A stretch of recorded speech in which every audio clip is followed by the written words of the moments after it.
V tem videu bo Aleš pojasnil, kakšni so možni vzroki, da nekateri ne morejo imeti otrok oziroma kje so rešitve. Torej, Aleš, dva si močno želita otroka, pa nikakor ne moreta zanositi. Kje so vse lahko vzroki in kako pristopiti do te težave? Vzrokov za to, da kljub temu, da je recimo telesno ali pa biološko vse okej, otroka pa ne moreta dobiti oziroma pride do prekinitev nosečnosti in podobno, je zelo pogosto v otroštvu enega od staršev ali pa obeh od staršev, ker je lahko otroštvo tako, da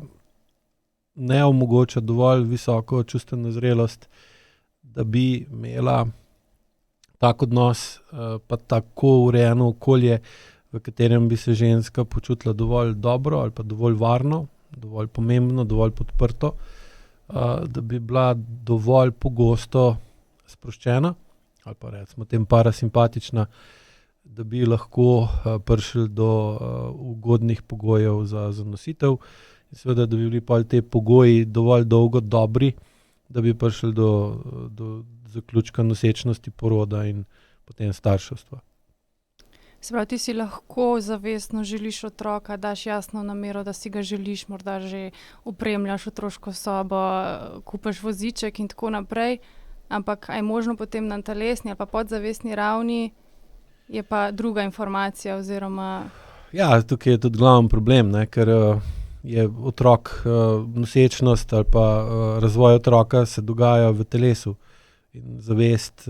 ima samo omejen nadzor, zavedanje in vpliv nad tem, kaj se dogaja v telesu.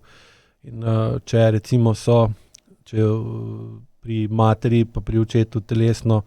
vse okej ali pa v mejah tiste normale, kjer bi pričakovali, da bi bilo logično, da imata lahko otroka pa ni, pomeni, da obstaja določen vpliv, ki je dovolj močen, da prepreči naravno sposobnost in potrebo po nadaljevanju vrste, ne, po otroku. Ampak kljub temu, da je ta vpliv, negativen vpliv, ki otežuje ali onemogoča reprodukcijo, toliko močen, da ustavi ali onemogoča tako močen nagon, kot je nagon po nadaljevanju vrste, da se ga osebi, recimo partnerja, ne zavedata. In kar pomeni, da mora imeti oseba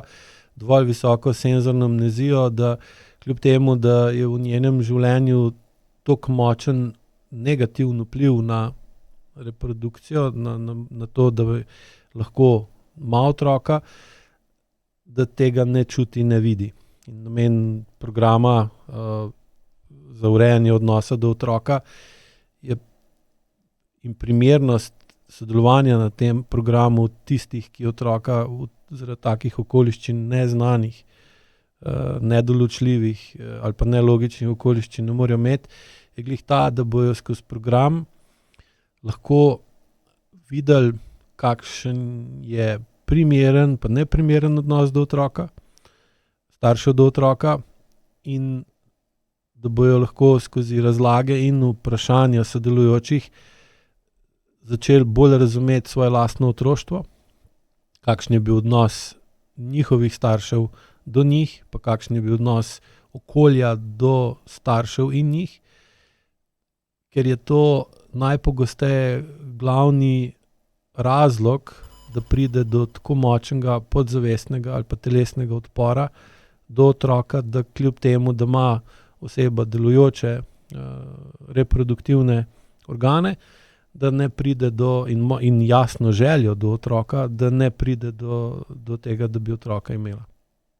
Zdaj, verjetno je potrebno, da pri tej težavi sodelujeta oba partnerja, da oba pričneta urejati sebe in okolje vsak iz svoje strani, ali je lahko tudi dovolj, če to počne samo en partner? Idealno je, če sta na programu oba. Manj idealno je, če je samo eden, ampak je še zmeraj bolje, da je eden, kot pa nobeden. Ker vsaj ta eden, ki na programu sodeluje, začne drugače razumeti svojo preteklost, vpliv njegove preteklosti na njuno sedanjost in ta vpliv preteklosti na sedanjost lahko pol vedno bolj jasno določi kot tisto silo, ki otežuje ali ustavlja potrebo po materinstvu oziroma po starševstvu in onemogoča, da bi oseba postala starš. Zdaj tudi na programu predvideno, da je cena za sodelovanje para na isti kameri bolj ugodna, kot pa če se prijavita dva vsak za sebe, da na ta način spodbudim in olajšam sodelovanje na programu tistim, ki imajo tako težavo, vezano tudi za starševstvo, da gresta kot par na program. Se pravi, skozi ta program urejamo travme, ki nam preprečujejo. Ja, v bistvu jih določimo, jih pravilno umestimo, ker zelo pogosto recimo pri delu, pri reševanju problema neplodnosti, pridemo do skozi učenje in individualno obravnavo ali pa tudi sodelovanje na drugih programih, ki zmanjšuje senzorno amnezijo, do tega, da pogosto napačno dodelimo vpliv določene travme na to, na negativni rezultat. Ne morem imeti otrok, pa ljudje običajno seveda poskušajo najti prav vzrok, ker vsak čuti not v sebi, da nekaj ni v redu in išče, zakaj, kaj ni v redu. In potem zaradi neprimerne čustvene zrelosti, popačenega zavedanja preteklosti in senzorne amnezije, ki onemogoča, da bi se preteklosti zavedal bolj točno, določene travme, ki so se zgodile, pripišejo in določenim travmam, ki so se jim zgodile, pripišejo, da so te travme razlog, da ne more imeti otrok. Če pa pol ob bolj poglobljenem delu in dviganju čustvene zrelosti in nižanju senzorne amnezije pokažejo določene travme, ki jih prej ali sploh nismo vedeli, da jih imamo, ali pa smo jih napačno interpretirali in jim nismo dali tako vlogo pa tak pomen na nezmožnost imeti otroka, kot se pol dejansko izkaže. In bolj ko razumemo, pa bolj ko znamo ali pa smo sposobni ali pa se upamo natančneje določiti, kakšni so bili resnični vplivi pa ozadja sedanje težave, ki jo imamo z nestarševstvom, lažje potem najdemo primerno rešitev in jo potem zaradi dosti velike ali pa zelo velike motivacije, ki jo taki starši, bodoči starši imajo, tudi izvedemo in seveda rešimo problem in pride do ugodnega razpleta. Kaj pa spontani splavi? Kje so vzroki, kako vplivajo na žensko, na partnerski odnos? Spontan splav v glavnem, po mojih izkušnjah, dela z ljudmi, z ženskami, ki so imele spontane splave, včasih tudi več, je kronično povišan pritisk v trebušni votlini. Prav, ženska ima kronično aktiviran simpatičen način delovanja avtonomnega živčnega sistema, kar poviša mišično napetost, še posebej v trupu, spremeni dihanje, zaradi strahu, boja ali bega pride do visoke napetosti v trebušni votlini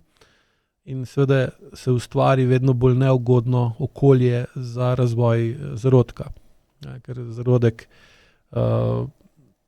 rabi prostor, rabi energijo. Zdaj energije sicer ima v trebušni votlini preveč, prostora ima pa premalo. In je podobno, kot če bi, neko rastlino obdali z vseh strani z nekimi ovirami, bi pritiskali na njo, ali pa to verjetno vsak ve, da drevesa, če jih preveč skupaj posadimo, ne uspevajo dobro, ker v bistvu nimajo dovolj prostora eno za drugo in pol pride do, lahko rečemo, tudi boja za obstanek. In tukaj je podobno. Otrok, ki se razvija v materi, potrebuje vedno več prostora in mati bi morala skozi nosečnost imeti vedno nižji pritisk v trebušni votlini, zaradi tega, da ima otrok dovolj prostora, hkrati pa ne sme biti pritisk prenizek, ker otrok rabi spet svojo energijo za razvoj in je treba glih prav balansirati med koliko energije mu da, pa koliko prostora mu da, da se otrok normalno razvije. In zdaj ta balans je v bistvu večinoma avtomatiziran, sprav je izvajan iz podzavestnih struktur, ki zagotavljajo aloestazo pa homeostazo. Sem seveda na ta proces, ki je zelo delikaten, zelo zahteven, pa seveda močno vpliva tudi okolica. Ali z direktnim vplivom na mamo skozi vedenje do nje, odnose do nje, ali pa skozi to, v kakem pritisku mati živi, ali živi v nekem umirjenem okolju, z nizkim ali pa dinamičnim tlakom, ki se spreminja, ali živi v okolju, kjer je gužva, kjer je naglica, kjer je veliko nerešenih problemov, agresij in podobno, je razlika. In zdaj, če je ta pritisk v materi previsok, da je prostora premalo, je seveda okolje za razvoj zarodka neprimerno in potem v bistvu pride do tega, da se nosečnost in s tem razvoj prekine in pride do splava. Bi nam lahko razložil še, kako lahko sodelovanje v tem programu pomaga tistim, ki imajo odpor, da bi imeli otroke, ki si mogoče otrok sploh ne želijo, in zakaj je to pomembno? Zakaj je to pomembno? Predvsem zato, ker ko delam z ljudmi, ki so zdaj v svojih 50 ali pa 60 letih, tudi več, in bi lahko imeli otroke v svojih mlajših letih, pa jih zaradi takšnih ali drugačnih razlogov niso hoteli imeti. Čeprav dostikrat so si takrat, ko so bili v primerni starosti, da bi bili starši,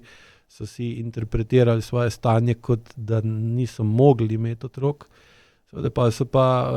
kasneje ali pa ko gledajo za nazaj, pa vidijo, da bi jih v bistvu lahko imeli, ampak jih niso želeli imeti zaradi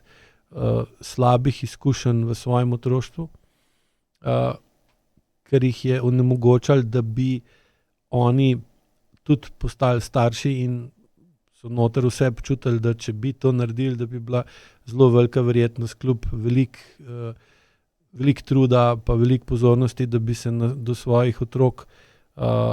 vedno bolj vedeli tako, kot so se drugi vedeli do njih, ko so bili oni otroci. In so se potem odločili, da je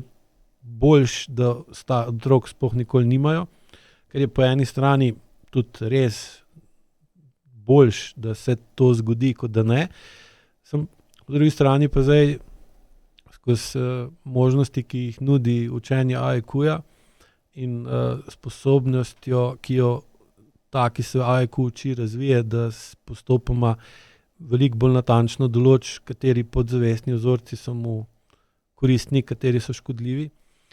in ki se lahko nauči, kako postopoma spreminjati strukturo podzavesti, zato da lahko določene vzorce, ki jih je razvil ali pa podedoval od svojih staršev ali pa drugih skrbnikov, ki so vplivali na njegovo življenje, zamenja z boljšimi, jih upgrada ali pa jih v bistvu odpravi, da je potem razlog, da oni ne bojo dobri starši, ker so imeli sami neprimerne starše ali pa težko, slabo otroštvo, vedno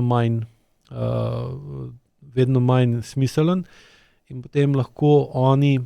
spremenijo, recimo tem, zgodovino, ali pa da spremenijo prihodnost in ustvarijo, kljub temu, da so imeli neustrezno preteklost pa slabo izhodišče, da v nekaj letih ustvarijo pogoje, da lahko oni so kvalitetni starši in da v bistvu otroku, ki ga ustvarijo, nudijo primerno, lepo in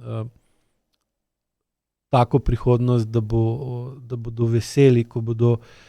opazovali otroka, kako kot odrasla oseba živi svoje življenje in v bistvu sebe na nek način projicirali v prihodnost. Reinkarnirali se lahko tudi rečemo na nek način. Torej, AIQ program za izboljšanje odnosa z otrokom se začne 25. novembra. Trajal bo do 30. decembra, vsak dan razen sobote, zvečer med 8 in 9 uro preko Zooma. Ja,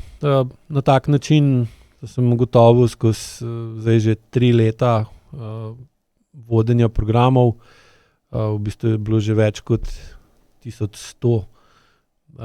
vodenj, ki sem jih izvedel. Smo skozi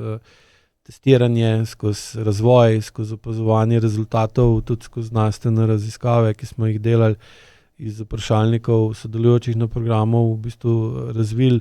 in dodelali pristop, ki v bistvu je trenutno najbolj učinkovit način, kako spoznati, kaj se v resnici dogaja, pa kaj ne čutimo, pa bi morali čutiti, pa kaj ne moramo narediti, pa bi morali narediti. In na ta način, na takem programu, čeprav je sodelovanje za večino ljudi zahtevno, ker se morajo marsičemu odpovedati, ne, jim glih zaradi tega, ker je konkreten vpliv, konkretna pomoč sodelujočih na programu, okolja, v katerem se oseba nahaja, kjer lahko skozi vprašanje in primere drugih ljudi odkriva sebe, ne, ker kaj sem ugotovil, je, da pač, če nekoga direkt vprašaš nekaj, pa ga analiziraš, se ustraš posledic, se ustraš spoznanj in pol kar zamrzne in se umakne, ali pa te ne sliši. In tudi recimo na programu se dogaja, da tista oseba, ki odgovarjam na vprašanje, pogosto odgovora ne sliši, oziroma na nek način lahko rečemo, da aktivira selektivno gluhoto in če je odgovor za njega zahteven, ga presliši, recimo ostalih 40, 50 ali 60 ljudi, ker na programu pa ta odgovor razume bistveno bolj globok, ker se na prvo žogo ne tiče njih, ampak nekoga drugega. In ko se tako ta vprašanja izmenjujejo in na vsakem dnevu odgovorim na 3, 4, 5, 6, 7 vprašanj, se v 30 dneh nabere 150, 200 vprašanj pa odgovorov, ki pokrijejo veliko področje in v bistvu ti omogočijo, da skozi izkušnje drugih pa odgovore na vprašanja drugih oseb bolj razume sebe. In dodaš pa seveda še vaje, ki jih na programu delaš in so vodenje vedno v živo. Vodenje so kreativno, tako da v bistvu ne moreš vedeti, kaj sledi. In si bistveno bolj zbran na izvajanje vaj, ter jih izvajaš dosti bolj pravilno, kot če bi jih izvajal sam, ne. In ko to skupaj daš, dobiš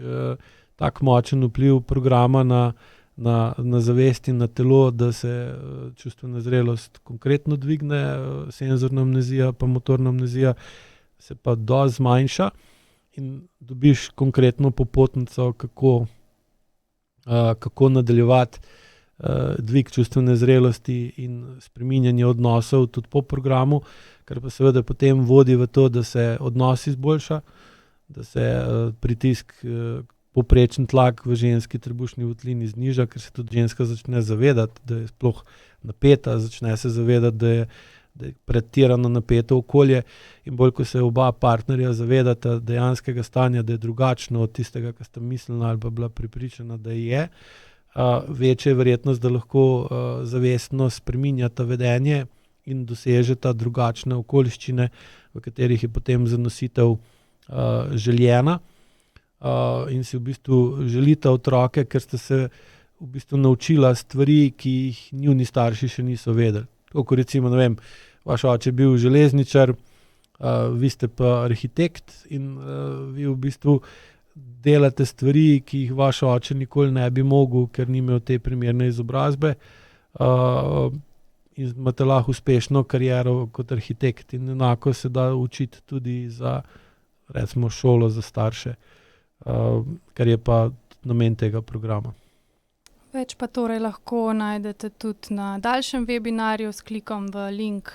pod tem videom, še več pa tekom samega sodelovanja v AIQ programu. Tako, pa tudi ne čakati s prijavo do zadnjega, zaradi tega, ker se taki programi relativno hitro napolnijo in ko je program polno zaseden, je polno zaseden, ne. Naslednjič bom pa ta program imel maja drugo leto.